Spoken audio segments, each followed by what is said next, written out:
अब अपने आगे के पार्ट में देखते हैं, पार्ट नंबर 3, त्रिभुजों की समरूपता, सिमिलर ट्रायंगल्स। इसके पहले क्वेश्चन में अपने को दिया गया, दी गई आकृति में ओ ए, ओ बी और ओ सी पर क्रमशः एल एम एन बिंदु इस प्रकार स्थित हैं। त्रिभुज ए बी सी है जिसमें देखो एल है, ए ओ पे, बी ओ पे एम है और ओ सी पे एन है, इस प्रकार स्थित है। और एल एम समांतर है, एल एम समांतर है किसके, ए बी के, और एम एन समांतर है बी सी के, एम एन समांतर है किसके, बी सी के। तो दर्शाइए एल एन समांतर ए सी है। जैसे हमने पार्ट 2 में किया था उसी तरीके से अपने इस सवाल को हल करने जा रहे हैं। समांतर दिया है तो इसमें देखो त्रिभुजों में त्रिभुज बने हुए हैं, तो उन्हीं त्रिभुजों को अपने को लेना है। जैसे सबसे पहले इसको सीधे ही शॉर्ट में हल करना अपने को। त्रिभुज सबसे पहले ले रहे हैं त्रिभुज ए ओ बी में। अब देखो ए ओ बी में देखो हमें देखा एल एम समांतर है ए बी के, देखा ना, ए बी समांतर है एल एम, ये अपने को देखो दिया हुआ है, इसलिए समांतर हमने लिखा। समांतर के कारण हमने पढ़ा था आधारभूत आनुपातिक प्रमेय में कि समांतर की वजह से समानुपात होता है अन्य दो भुजाओं का। तो अन्य दो भुजाएं उसमें रह गई एओ और बीओ, दो भुजाएं रह गई, तो उनका समानुपात हमने लिखते हैं। तो क्या लिखेंगे, L upon Oval, L upon Oval. इधर जाएंगे तो क्या जाएगा, एल की सीध में देखो, एल की सीध में देखो, एल की सीध में देखो बीएम, तो एल की सीध में जो बीएम है ना ये लिखेंगे ऊपर टॉप में, बीएम अपॉन भाग में ओएल की सीध में क्या है, ओएम, तो ये लिखेंगे ओएम। इसके कोष्टक में हमने लिख देंगे कौन सी, आधारभूत आनुपातिक प्रमेय से, आनुपातिक प्रमेय से समीकरण नंबर हो जाएगी अपनी 1। इसी तरीके से दूसरा समांतर दिया है एम एन समांतर बीसी, तो कौन सी त्रिभुज लेंगे, बीओसी। त्रिभुज बीओसी में, त्रिभुज बीओसी में समांतर दे रखा है अपने को एम एन समांतर बीसी, ये अपने को समांतर दे रखा है। तो ये अन्य दो भुजाएं रह गई ओबी और ओसी, ओबी और ओसी, इन दोनों का अनुपात लिखेंगे तो लिखेंगे ओएम, ओएम के नीचे क्या है, बीएम, बीएम। इसी तरीके से यहां पे लिखेंगे ओएन समानुपाती ओएन, ओएन के नीचे क्या जाएगा, सीएन, ओएन के नीचे क्या जाएगा, सीएन। वो सेम लिख देंगे आधारभूत आनुपातिक प्रमेय से समीकरण नंबर 2। समीकरण 1 और 2 में जो कॉमन आ रहा है उसको छोड़ देंगे, बाकी जो रहेगा उसको लिखेंगे। ये ध्यान रखना है, कई सवालों में आएगा ये। तो बीएम बटे ओएम, और यहाँ पे है बीएम ओएम अपॉन बीएम, तो इसको चेंज कर लेते हैं अपने, इसके समान बना लेते हैं, बीएम अपॉन ओएम, तो इधर भी चेंज हो जाएगा सीएन अपॉन ओएम, तो ये सेम हो गई।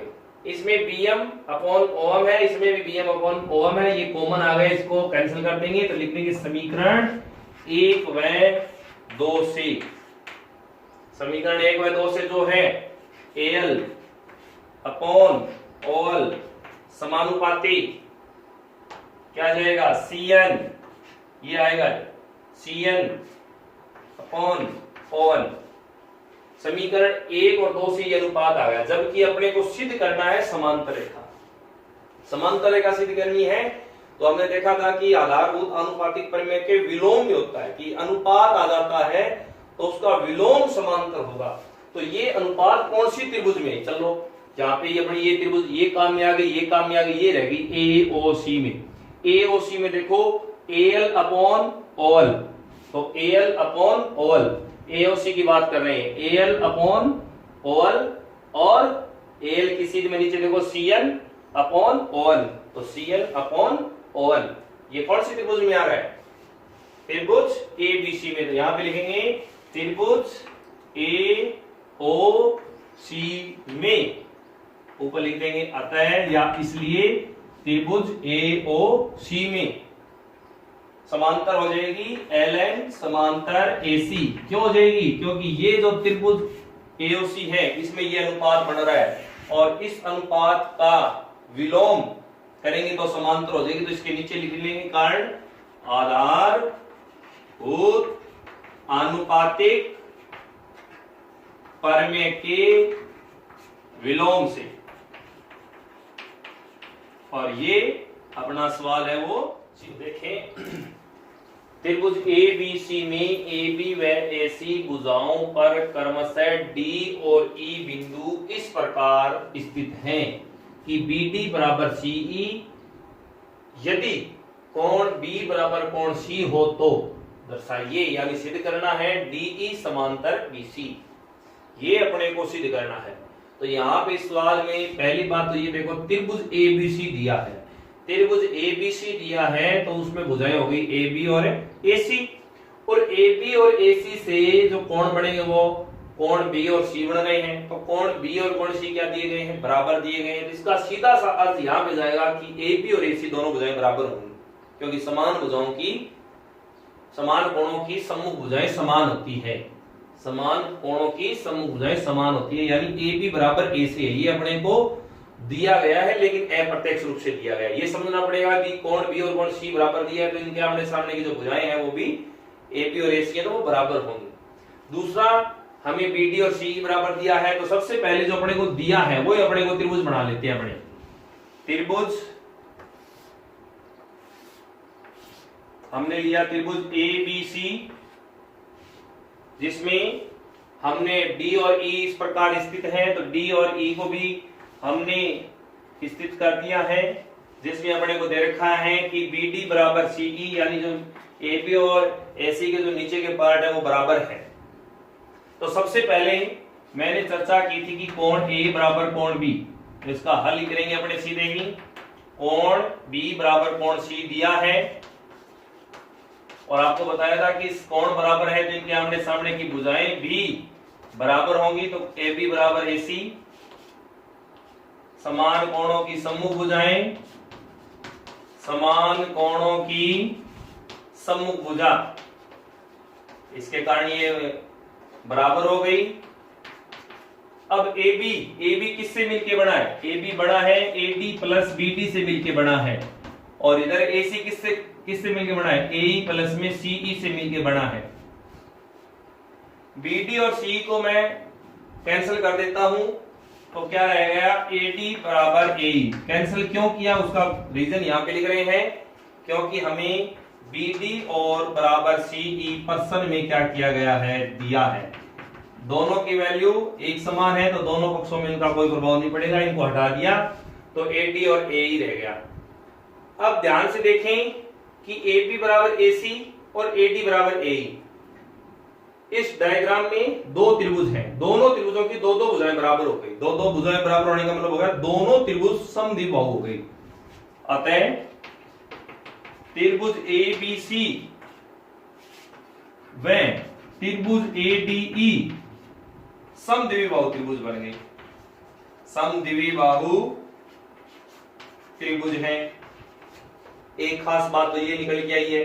दूसरा, ये एक ही त्रिभुज में दो त्रिभुज बने हुए हैं तो इसका मतलब हुआ कि कोण A उभयनिष्ठ कोण है, उभयनिष्ठ कोण है, कोण A है वो उभयनिष्ठ है।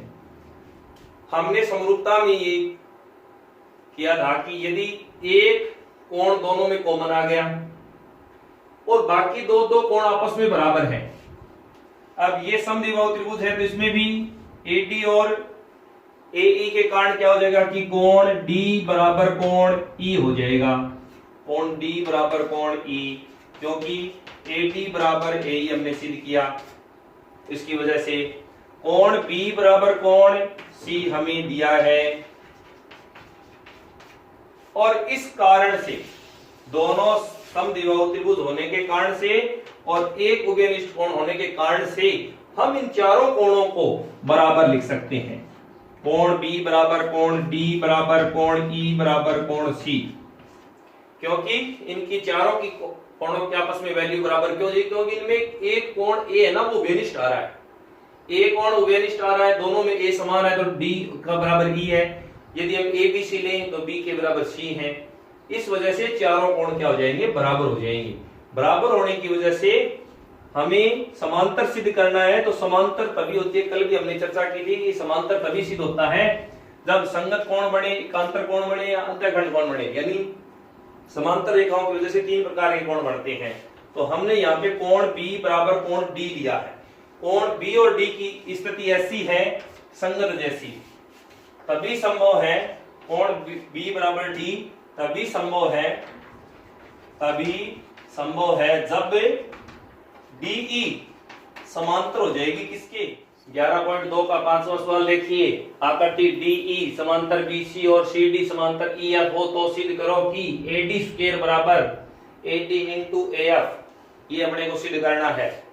सबसे पहले देखो डीई समांतर बीसी, ये डायग्राम दिया गया अपने को, ये सिद्ध करना है। सबसे पहले स्क्वायर आ गया, यहाँ पे थोड़ा नया तरीके का सवाल हो गया, थोड़ा सा पजल करने वाला। स्क्वायर कैसे आती है? तो स्क्वायर कब आती है? जब एक ही संख्या को जब गुणा करते हैं आपस में दो बार तो उसकी घातें जुड़ जाती है, यानी गुणा करने पर घातें जुड़ जाती है। सबसे पहले सिद्ध करने को हम सरल कर रहे हैं, ताकि अपने को पता चल जाए। तो एडी यहाँ पे ये गुणा में, दूसरा एडी यहाँ पे भाग में आ जाएगा, गुणा में तो भाग में आ गया। एबी यहाँ पे एबी आ गया और यहाँ पे क्या रह गया? एएफ रह गया। ये अनुपात हो गया। मतलब अनुपात सिद्ध करना। अनुपात कब सिद्ध होता है? ये अनुपात कब आता है? जब दो रेखाएं आपस में समांतर हो, यानी दो रेखाएं आपस में समांतर हो तब ये अनुपात आता है। तो सबसे पहले हमें जो सवाल में समांतर दी है उसके हिसाब से चलते हैं। तो सबसे पहले लिखेंगे उत्पत्ति। सबसे पहले ये देखो, सबसे पहले हमें समांतर रेखा दी है डीई समांतर बीसी, डीई समांतर बीसी, डीई समांतर बीसी, डीई समांतर बीसी ये ले रहे हैं। तो इसका अनुपात जो अपनी पहली परिमेय हमने की थी, पहली थ्योरम की थी, उसमें क्या लिखा था? हमने ये सिद्ध किया था एडी दो त्रिभुजों को जैसे समरूप किया था या समांतर है, तो मैंने बताया था भाई दोनों अनुपात काम में ले सकते हैं। तो यहाँ पे लिखेंगे एडी अनुपात एबी समानुपात एई अनुपात एसी। किसके कारण? डीई समांतर है बीसी के, उसकी वजह से ये अनुपात आया। समीकरण नंबर 1। और यहाँ पे थोड़ा और लिखो तो लिख देना आधारभूत आनुपातिक प्रमेय से के कारण ये अनुपात आया। दूसरा हमें समांतर क्या दिया? सीडी समांतर ईएफ। तो सीडी समांतर ईएफ देखें तो कौन सी त्रिभुज में आ रहा है? त्रिभुज एडीसी में आ रहा है। तो लिखेंगे त्रिभुज एडीसी में, एडीसी में क्या लिखेंगे? AF upon AD. जैसे इसमें लिखा ना त्रिभुज एबीसी में, त्रिभुज एबीसी में लिखा है एडी ऊपर वाला पार्ट, फिर एबी नीचे वाला पार्ट, इसी तरीके से एई ऊपर वाला पार्ट, एसी पूरी भुजा, इसी तरीके से एएफ ऊपर वाला एडीसी में, और फिर नीचे क्या लिखेंगे? एडी लिखा है, एएफ बटे एडी समानुपाती। यहाँ पे क्या लिखेंगे? एएफ की सीध में क्या आ रहा है? एई, एएफ की सीध में देखो क्या आ रहा है? एई, और यहाँ पे क्या आ रहा है? फिर पूरा का पूरा एसी। समांतर रेखाएं दी है उसकी वजह से ये अनुपात हो गया। सीडी समांतर है ईएफ के, ये हमें दिया गया है। समीकरण नंबर 2 बन गई हमारी। और वही प्रमेय आधारभूत आनुपातिक प्रमेय की वजह से दोनों में जो इक्वल है कॉमन आ रहा है। देखो कॉमन आ रहा है क्या कोई? इसमें देखो एडी अपॉन एबी, और यहाँ पे एएफ अपॉन एडी, तो और यहाँ पे देखो एई अपॉन एसी और एई अपॉन एसी। ये देखो एई अपॉन एसी, एई अपॉन एसी, ये कॉमन आ रहा है। तो बचा क्या? वो लिख लेते हैं अपने। बचा ये अपने एडी अपॉन एबी, और यहाँ पे क्या बचा? AF upon AD. ये रह गया। दोनों में एई अपॉन एसी कॉमन निकालने के बाद में ये बच गया हमारे पास। ये हमने यहाँ पे लिखा समीकरण 1 व 2 से ऊपर लिख दिया। अब तिरछा गुणा कर दीजिए, क्या हो गया? एडी स्क्वायर बराबर एबी इंटू एएफ ये हमारा सिद्ध हो गया और बॉक्स में हमने लिख दिया आंसर। हाँ तो विद्यार्थी, ये अपनी 11वीं प्रश्नावली चल रही है, इसकी मैं तीन चार सवालों के वीडियो डाल रहा हूं। तो अपनी कॉपी में ये इन क्वेश्चनों को नोट करना है और हल करके देखना है, बिना देखे हल करके देखना है। लिंक में मैं टेस्ट भी डाला हूं, लेकिन थोड़ा सा ये प्रश्नावली बड़ी है, हमारे पास 7 मई के कारण टाइम भी कम है। तो एक वीडियो के बाद में आपको जब भी टेस्ट दिया जाएगा तो उस वीडियो में मैं स्पष्ट रूप से बोलूंगा कि लिंक दिया गया है नीचे, और जो क्वेश्चन के जो 5-5 क्वेश्चन दे रहा हूं उसका पैटर्न थोड़ा बढ़ाया जाएगा। और ऑनलाइन जो एग्जाम है वो दीजिए, ताकि आपको पता चले आप कितने परसेंटेज में तैयारी कर रहे हैं। और हमारे चैनल को ज्यादा से ज्यादा सब्सक्राइब और लाइक करें, ताकि प्रत्येक बच्चे के पास पहुंचे। हम अभी भी कुछ बहुत सारे बच्चे हैं वो वंचित है हमारे चैनल से, इसलिए उनको वहां तक पहुंचाएं। धन्यवाद।